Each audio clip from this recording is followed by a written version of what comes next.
សូមគោរពស្វាគមន៍ឪពុកម៉ែបងប្អូនមកចូលមកកាន់ Channel បាទPedelin សម្រាប់ថ្ងៃនេះខ្ញុំមានរូបមន្តថ្មីមួយបាទសម្រាប់អ្នកខ្សែប្រភេទ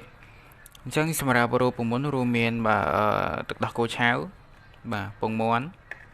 ក្រូចឆ្មាខ្ទឹមសទឹកឃ្មុំបាទអញ្ចឹងឥឡូវយើងកុំឲ្យខាត់ពេលយូរយើងទៅទស្សនាពីរបៀបធ្វើទាំងអស់គ្នាបាទអញ្ចឹងឥឡូវយើងធ្វើការកោសខ្ទឹមសមុនទៅបាទ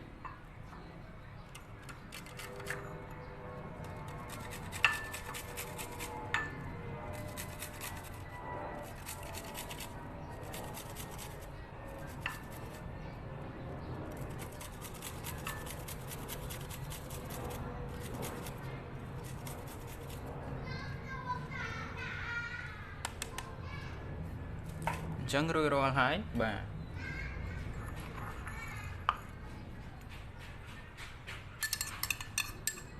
យើងដួសខ្ទឹមសដែលយើងបានកោសហើយហ្នឹងយើងដាក់ចូលជាមួយនឹងនេះទៅបាទទឹកដោះគោឆៅបាទហើយយើងគោះពងមាន់ដាក់មកអញ្ចឹងយើងដាក់ពងមាន់ចូលទៅ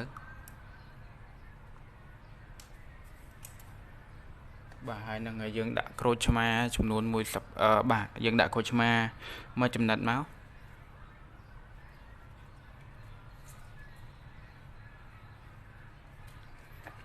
បាទចូលចិត្តជូរបាទអាចដាក់ច្រើនជាងហ្នឹងក៏បានដែរហើយជាចុងក្រោយគឺយើងដាក់ទឹកឃ្មុំចូលទៅ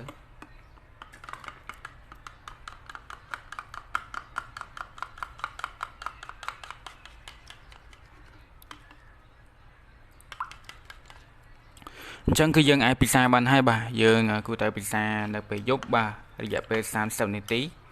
ទៅ1ម៉ោងបាទពិសាក្នុងមួយសប្តាហ៍ពិសាឲ្យបាន4ទៅ5ដង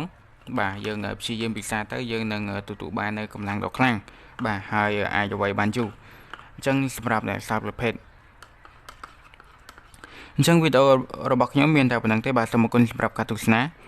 ហើយកុំភ្លេចចុចនៅ Subscribe Channel របស់ខ្ញុំមួយផងដើម្បីទទួលបាននៅវីដេអូបាទថ្មីៗបាទជាបន្តទៀតបាទអញ្ចឹងសូមអរគុណនិងសូមជម្រាបលា